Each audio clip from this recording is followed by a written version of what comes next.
Better.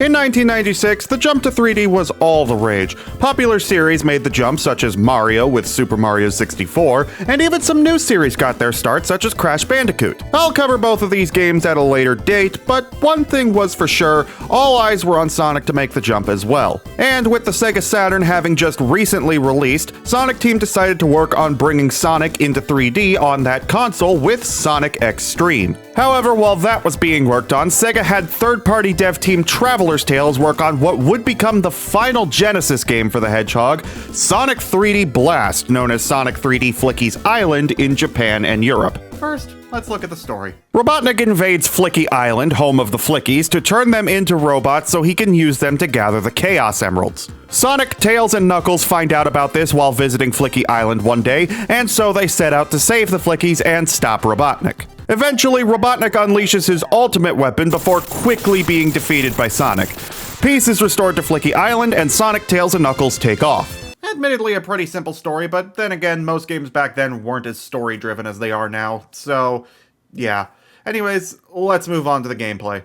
Given the title, this game is 3D, however, it's shown from an isometric angle. Okay, I want you all to take a look at the Sega Genesis controller. Do you see the problem? Anyone? Anyone out there?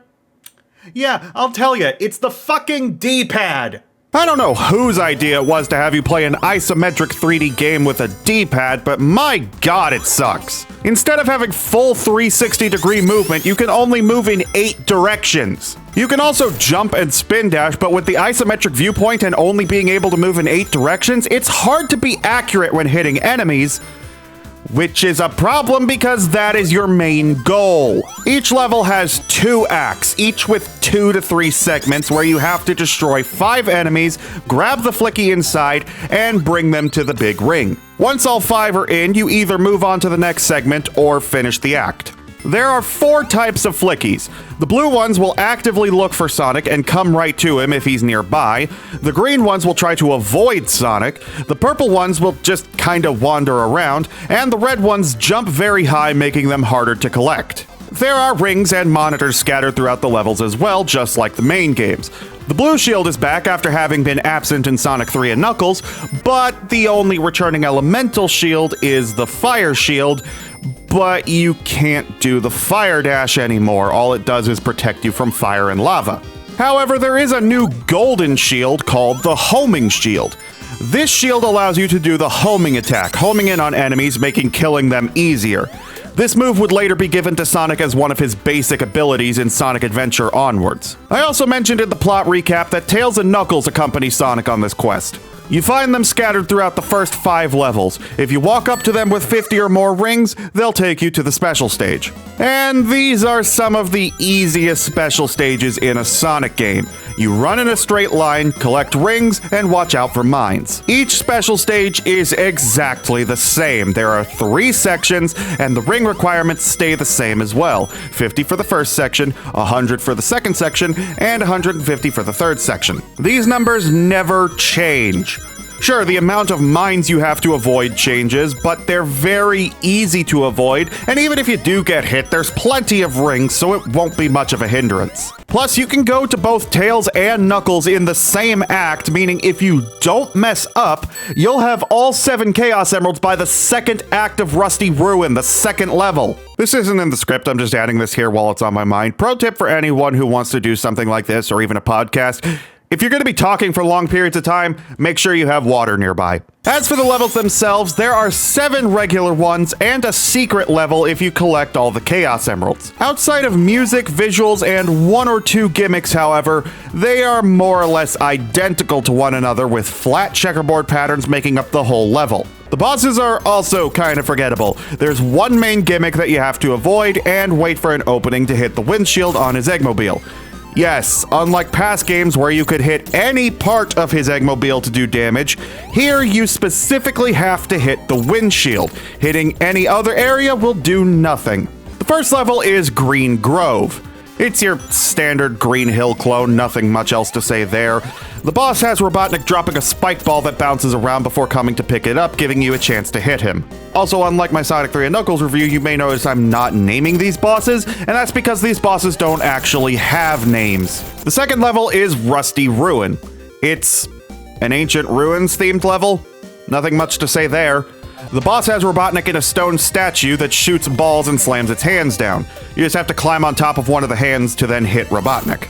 The third level is Spring Stadium, and what the fuck is this? This looks like if Ronald McDonald was in charge of designing a Sonic level. Seriously, this level is butt ugly. The boss has Robotnik with 2 claws attached to his Eggmobile, occasionally coming down to try and attack Sonic. You literally just need to attack him when he comes down. That's it. The fourth level is Diamond Dust. Honestly, this level is probably my favorite in the entire game. Sure, it's a snow level and it has ice physics, but the music is great and it looks the least ugly. The boss has Robotnik using snowblowers on his Eggmobile to try and freeze Sonic, while also occasionally dropping snowman bombs that will explode if Sonic gets too close to them. The fifth level is Volcano Valley. It's a lava level. Not much to say there. The fire shield comes in real handy here with the amount of lava everywhere, though. Also, it seems like the purple flickies have been set on fire? I know this is due to the limited color palette of the Genesis, so the lava ends up using the same palette as the purple flickies, but I find it funny nonetheless. The boss here has Robotnik using this machine to shoot fireballs at Sonic, but if you align yourself just right, you can defeat the boss in less than 30 seconds. The sixth level is Gene Gadget. This level is a power plant that Robotnik built on Flicky Island. There are loads of cables and tubes everywhere, along with fans and electric floors. The boss here has Robotnik hovering above a conveyor belt while spikes come out to try and hurt you. Just avoid the spikes and hit Robotnik when he comes down. The seventh and last regular level is Panic Puppet. This is Robotnik's base of operations on Flicky Island. Interestingly, both acts here break the tradition of collecting Flickies from robots. In Act 1, you collect them from these containers, while in Act 2, you don't collect any Flickies at all, instead just needing to get to the end of the level.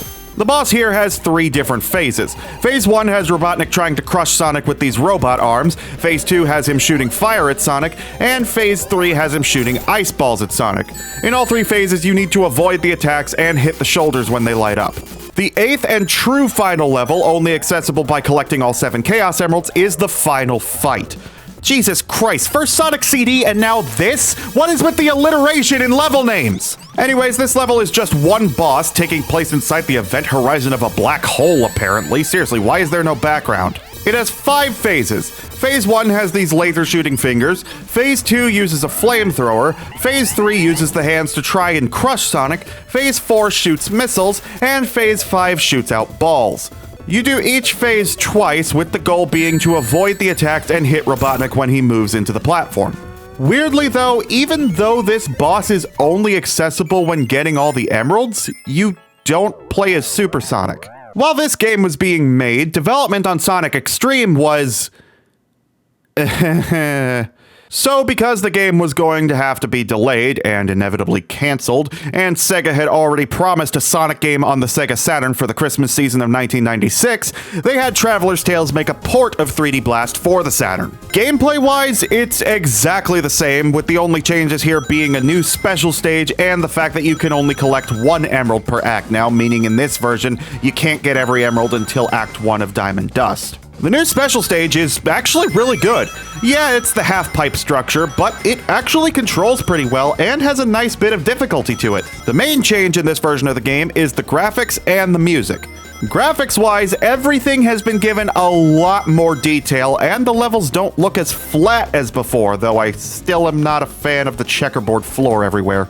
There's also some added visual effects like fog in Rusty Ruin and Volcano Valley, and even a full-on background for the final fight. However, the load times in this version are extremely long, probably giving Sonic 06 a run for its money.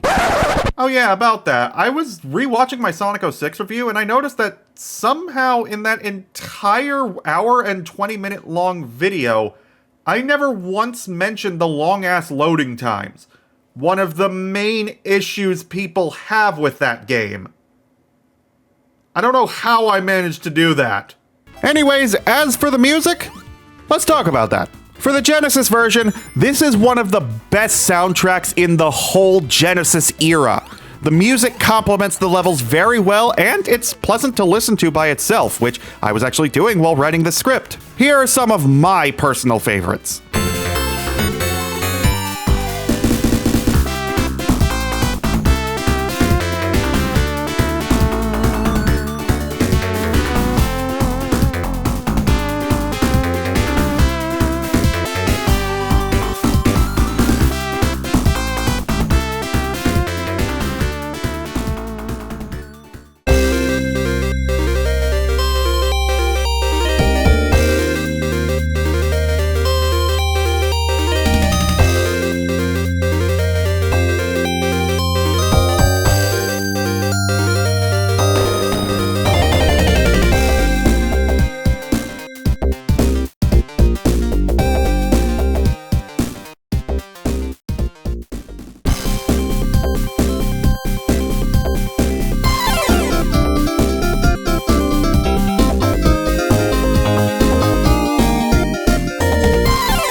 There was also an unused boss theme that got repurposed 14 years later for Sonic 4 Episode 1.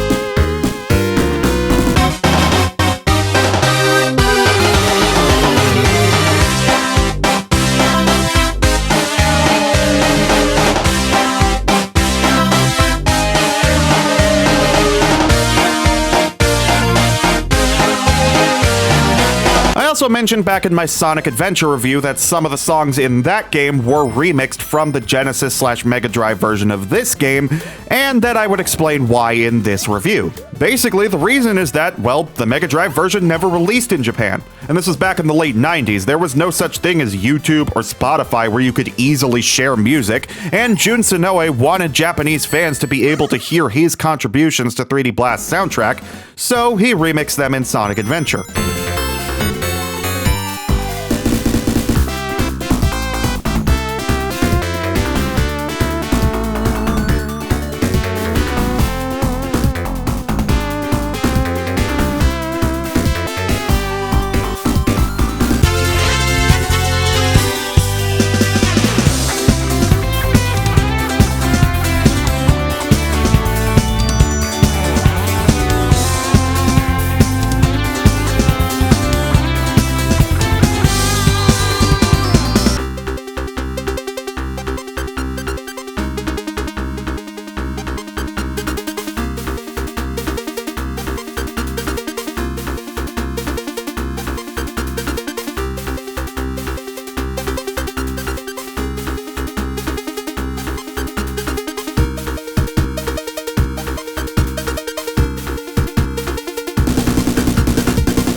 As for the Saturn version's soundtrack, it was composed by Richard Jacques, and while I don't think too highly of the man himself for various reasons I won't get into in this video, he is a genuinely good composer. This version's soundtrack uses the whole leitmotif thing where it incorporates the main theme into every song. I like this. Super Mario World did the same thing, and it works great in both instances. Here's some of my favorites. For 3D Blast, not Super Mario World. I'll cover that game some other time.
Lastly, in 1997, the Saturn version was ported to PC.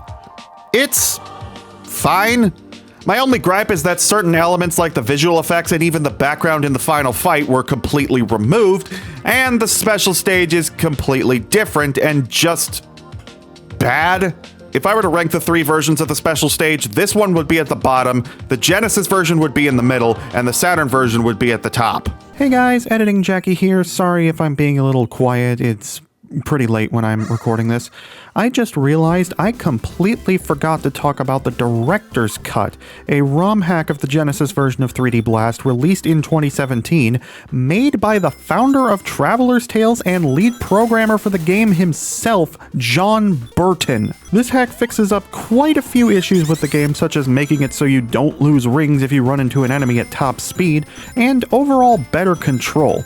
It also adds in a save system and the ability to play as Supersonic. I just wanted to add this in because I think it's really cool we have a ROM hack of this game made by the game's lead programmer. That's something you don't see too often.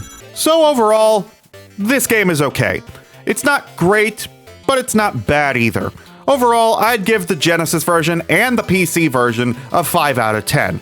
And the Saturn version, I'll give a 6 out of 10.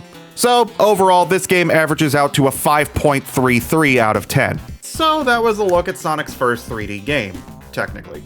But, overall, it was just okay. However, next time, we're looking at what is, minor spoilers, my personal favorite 3D Sonic game in the whole series. I'll see you all next time with Sonic Unleashed, the HD version.